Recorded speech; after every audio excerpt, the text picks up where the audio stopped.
इस जगह पर दुनिया खत्म होने वाली है जब ये दोनों समाधियां मिल जाएंगी। कहता है हर साल एक चावल के साइज जितना पास आती जा रही है, वो जब मिल जाएंगी तो दुनिया का विनाश हो जाएगा। क्या ये बात सच है? जैसल तोरल की समाधि है, दोनों की समाधि पास आ रही है। आप उसके बारे में थोड़ा ना रिसर्च करना। जी हाँ, सब मानते हैं कि जब ये दोनों समाधि मिल जाएंगी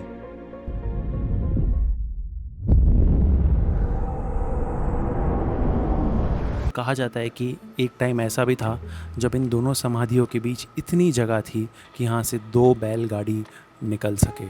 जी हाँ, कहते हैं कि हर साल ये दोनों समाधियां थोड़ी थोड़ी पास आ रही है एक दूसरे के।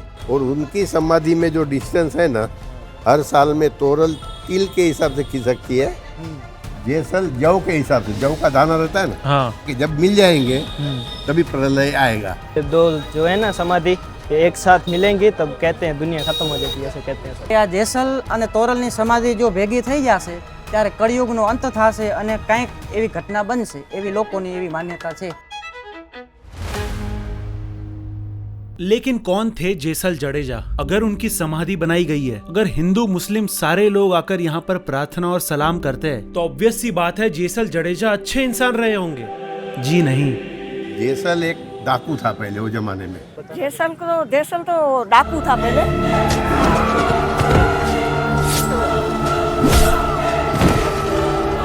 पूरा कच्छ उनके नाम से खौफ खाता था। पूरे कच्छ में उन्हें कच्छ जो काड़ो नाग मतलब कच्छ का काला नाग कहा जाता था। उसको गुनाह की कोई ये ही नहीं थी, पूरा लूटता था सबको। बहुत मारते काटते थे, जो सामने आता है सीधा तलवार से उड़ा देते थे, डायरेक्ट उड़ा देते। નર નારી પક્ષી બધામાં જેસલ જાડેજાનો એક ડર હતો। तो उनका खौफ ऐसा था कि वो कहीं पर भी किसी के साथ भी लड़ लेते थे, कुछ भी कर लेते थे, मतलब उसको मौत का कोई डर ही नहीं था।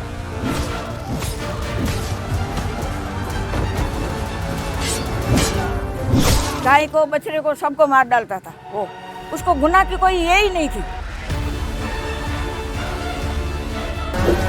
सिर्फ इतना ही नहीं, जेसल जडेजा ने अपनी बहन और अपने भांजे को भी मार दिया था।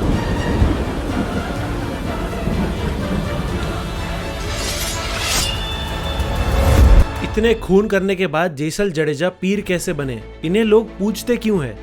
आप मानोगे नहीं, लेकिन इनकी भाभी की वजह से।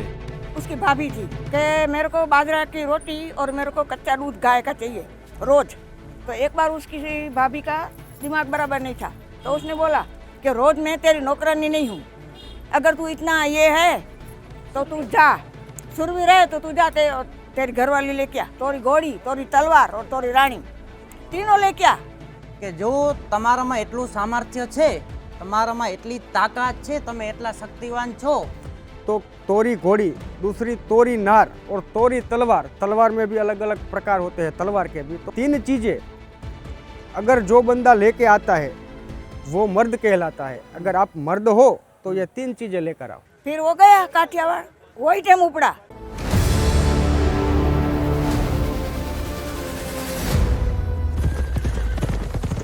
लेकिन काठियावाड़ की तरफ निकले जेसल जडेजा को भी ये चीज नहीं पता थी कि ये सफर उनकी जिंदगी हमेशा हमेशा के लिए बदल देगा।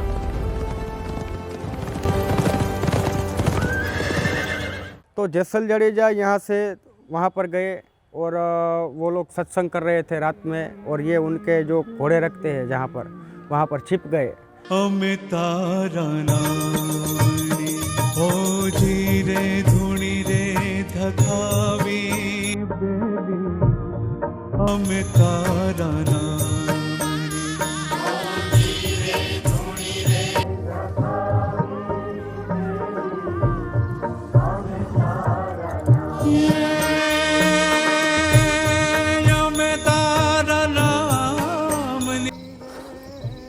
बाद में ये सत्संग खत्म हुआ, इन लोगों ने प्रसाद बांटा, तो एक बंदे का प्रसाद बचा। तो बोले कोई मिसिंग है यहाँ पर जिसका प्रसाद बचा।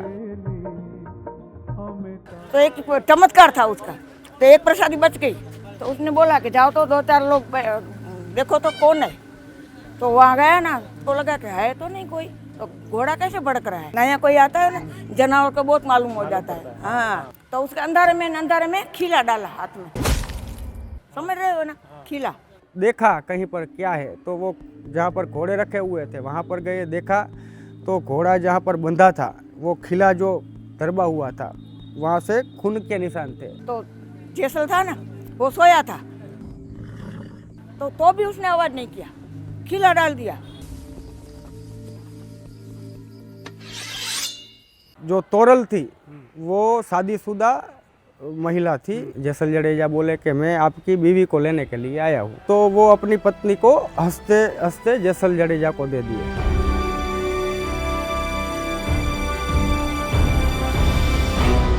लेकिन ऐसे कैसे कोई इंसान अपनी बीवी को एक डाकू के हवाले कर देगा, वो भी हंसते हंसते? सती तोरल कोई साधारण स्त्री नहीं थी। આધ્યાત્મિક વ્યક્તિ હતા, બહુ પવિત્ર વ્યક્તિ હતા। मतलब वो मनुष्य देह के अंदर भी अपने आत्म तत्व में जी रहे थे। तोरल की शादी बचपन में ही हो गई थी ससतिया के साथ, एंड जब बड़े होने के बाद वो उनके घर पे गई, कहा जाता है कि ससतिया बिल्कुल भी अच्छा इंसान नहीं था। He was full of lust and सारे ही खराब गुण थे उनमें। एंड जब शादी की रात वो किसी और स्त्री को अपने घर लाया, तो सती तोरल ने अपनी चमत्कारी शक्तियों से, अपनी दैवी शक्तियों से उन्हें एक ऐसा विजन दिखाया, उन्हें एक ऐसा दृश्य दिखाया जो देखकर वो भी शॉक हो गए। एक टाइप से ये बताने की ह्यूमन बॉडी और कुछ नहीं बल्कि it's all flash and bones, and बिना फ्लैश के ऑलमोस्ट हर ह्यूमन बॉडी सेम ही दिखती है। वैसे सामान्य तौर पर हमारी माइंडसेट वाला बंदा हो तो वो अपनी बीवी को किसी पराये मर्द को नहीं देगा, वो भी हंसते किसी के भय में आए बिना, ऐसा नहीं होता है। लेकिन ये लोग जो है वो धर्म के प्रति आध्यात्मिक अवस्था उनकी बहुत ऊपर लेवल की थी। वो खुद बंदा अपनी पत्नी को जानता था उसकी अवस्था क्या है। लेकिन जेसल को नहीं पता था कि वो किसे ले जा रहा था। जेसल ने डिसाइड किया कि वो दरियाई रास्ते से तोरल के साथ आएगा, और तोरी घोड़ी को उसने किसी और के साथ भेज दिया। एंड अचानक से दरिया में एक तूफान उठता है, एंड वो कोई मामूली तूफान नहीं था। तूफान इतना ज़्यादा खतरनाक था कि जेसल को अपनी ज़िंदगी में पहली बार मौत का खौफ महसूस हुआ। कहा जाता है कि जेसल बहुत ज़्यादा हड़बड़ा गया था। वो कोशिश कर रहा था कि कैसे इस नाव को बचाया जाए, लेकिन चाहे तूफान कितना भी स्ट्रांग हो, तोरल उतनी ही ज़्यादा शांत एंड काम थी। एंड तोरल यहाँ पर समझ गई थी कि यही मौका है जेसल को सही राह पर लाने का। तो बोलते हैं कि आप तो साहसिक है, शूरवीर है, तो क्यों आप मौत से डरते हो? तो जेसल जी बोलते मौत का डर किसको नहीं लगता है, वो कोई भी साहसिक हो, बलवान हो तो मौत से तो डरता है ने। सती तोरल ने जेसल को कहा कि वो एक ही शर्त पर ये नाव को डूबने नहीं देगी। तो तोरी ने बोला कि कुछ नहीं होगा, कुछ नहीं होगा, तेरे को क्या करना है, तेरा गुनाह कबूल कर। तो फिर उसको डर लगा, तो सती तोरल ने बोला कि आप गिरोगे नहीं, अपना जो पाप है उसको मतलब तौबा कर लो, कबूल कर लो। हाँ हाँ, सबको काट दिया था तू, तो अभी काट दे दिया तो। फिर वो भजन आता है ना, पाप तारो प्रकाश जाडेजा, धर्म तारो संभाड़ रे, ये पूरा भजन। ए पाप तारो प्रकाश जाडेजा, धर्म तारो हम भाड़ रे, तारी बेलड़ी ने डूबावा नहीं दऊं, ए तारी नावड़ी ने डूबावा नहीं दऊं।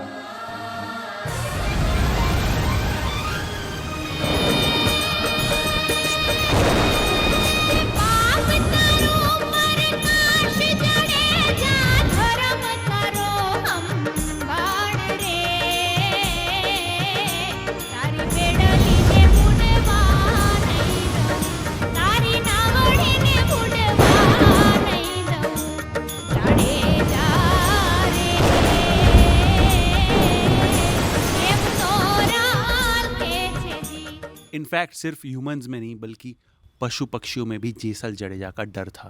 वरना मोरला मार्या, कुंवारी जान लूटी, अबोल प्राणी ने रंजाड़ा। वो बहुत बारीक लोगों को, जानवर को मारता था। નર નારી પક્ષી બધામાં જેસલ જાડેજાનો એક ડર હતો।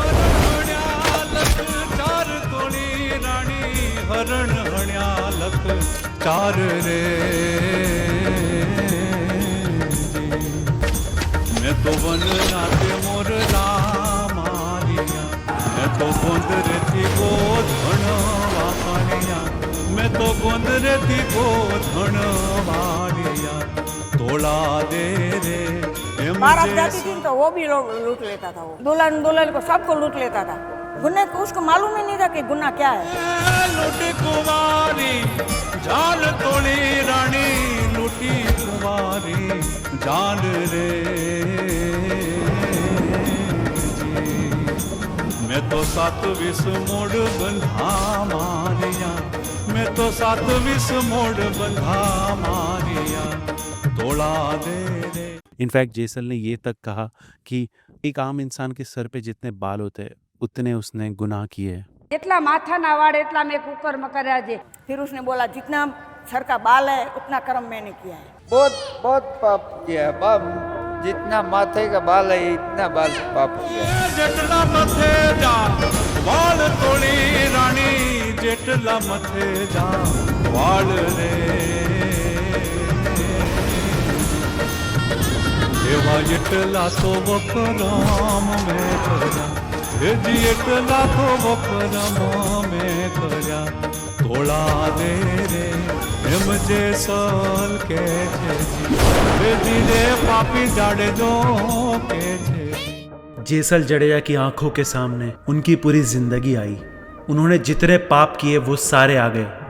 एंड जेसल ने उस नाव में अपनी ज़िंदगी में उसने जितने गुनाह किए, जितने उसने इंसानों को मारा था, उसने सारे अपने पाप गिने और उसका प्रायश्चित किया और रिग्रेट भी किया। एंड जैसे ही उन्होंने अपने पापों का प्रायश्चित किया,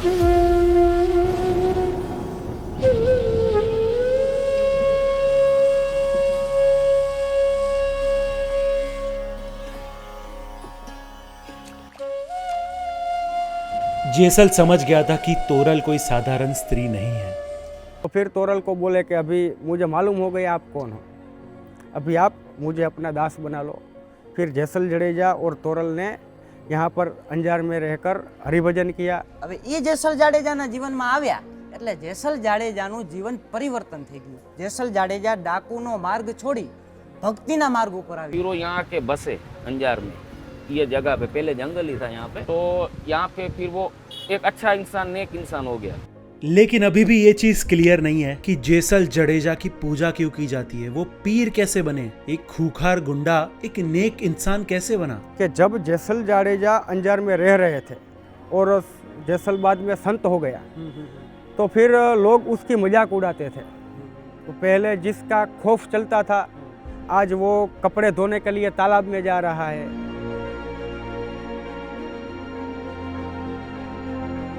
कोई कुछ भी बोले, गालियाँ दे तो भी वो उसको कुछ बोल नहीं रहा है। तो लोग उसको ऐसे ही परेशान करते थे जेसल जडेजा को।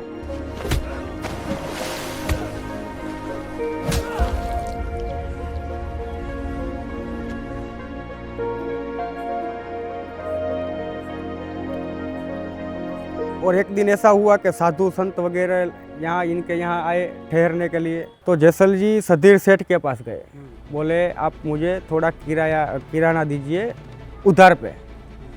सेठ बोले हम उधार का धंधा नहीं करते हैं, संतों को भूखा नहीं रखना है तो अपनी बीवी को बोलो रात को मेरे यहाँ आए तो मैं दूंगा आपको। तोरल बोले कोई बात नहीं, मैं जाऊँगी ना उसके यहाँ, आपको भी मालूम है मैं क्या हूँ, हमें क्या भय है। सब संतों को प्रसाद वगैरह करवा कर रात को तोरल जी जो है वो सधीर सेठ के घर पर गए और बोलते हैं कि सधीर सेठ जैसे ही उसके निकट जाने को हुआ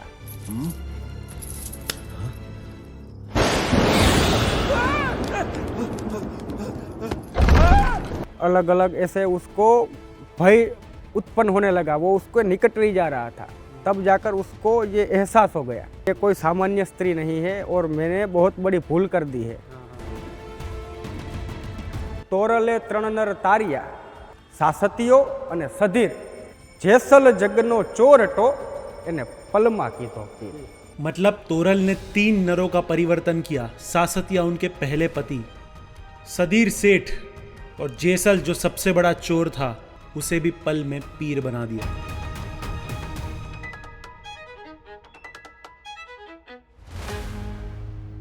लेकिन सबसे बड़ा सवाल, जेसल और तोरल ने जिंदा समाधि क्यों ली। समाज जो है वो ऐसे ही किसी को महान नहीं बना देता है, वो पहले उसको हर एंगल से नाप लेता है। तो उन लोगों ने ब्लेम किया कि ये आप लोग पाखंड मचा रहे हो, अगर ऐसा ही आप सत्यवादी और सिद्ध पुरुष हो तो यहाँ पर अजयपाल देव का मठ है। तो वहाँ पर एक प्राचीन शिव मंदिर था, वहाँ पर एक नंदी की मूर्ति थी। बंदा बोला कि आप ऐसे सिद्ध पुरुष हो तो ये नंदी है ना, इसको ये घास खिला के दिखाओ।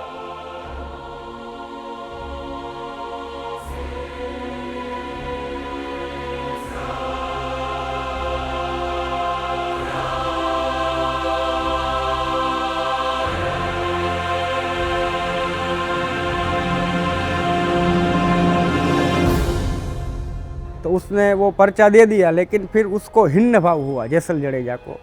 जीवन से उसको फिर मोह नहीं रहा, तो फिर वो जीवंत समाधि ले लिए।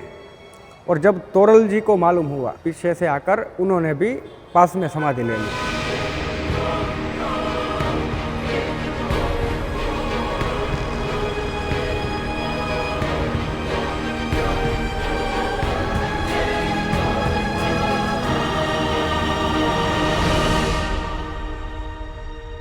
तो बाहर सधीर सेठ की समाधि है और उस पर लिखा हुआ है सधीर सेठ की समाधि। वहाँ पर लोग जूते उतारेंगे, उसके ऊपर पैर रखेंगे और तब जाकर वो जैसा उसको ऐसा पश्चाताप हुआ बाद में कि मैंने जो भूल की है उसका पश्चाताप ये तक है कि लोग अगर मेरे आपके पास आए तो मेरे ऊपर पैर रख कर आए। लेकिन क्या सच में ये दोनों समाधि पास आ रही है? बरसों से देख रहा हूँ। हाँ। मुझे कुछ डिस्टेंस तो समझ में नहीं आता है, लेकिन ऐसा लोक वायका है। हाँ। दर साल कहते हैं तल बराबर वो खिंच सकता है, बरोबर, खुदा जाने हकीकत। ये लोक वार्ता किसको बोलते हैं, हमने सुना है बाप दादाओं से इस तरीके से। अभी ये मान्यता जो है वो अपनी श्रद्धा की बात होती है, अपने अपने धर्म के प्रति जो रुझान होता है हमारा, तो हर जगह ऐसे प्रख्यात स्थलों के साथ ऐसी मान्यताएं जुड़ती है, दंत कथाएं होती है, तो वो श्रद्धा का विषय है, वो उसको हम अलग दृष्टिकोण से देख सकते हैं। अब ये दोनों समाधि कलयुग के अंत में जुड़ेगी या उसके पहले, ये तो किसी को नहीं पता, लेकिन यहाँ के चमत्कार कम नहीं है। एक मूंगा था, उसका रात को बोल नहीं सकता था, जिंदगी में नहीं बोल सकता था, सोया था यहाँ पे आके। वो था बहुत पैसे वाला।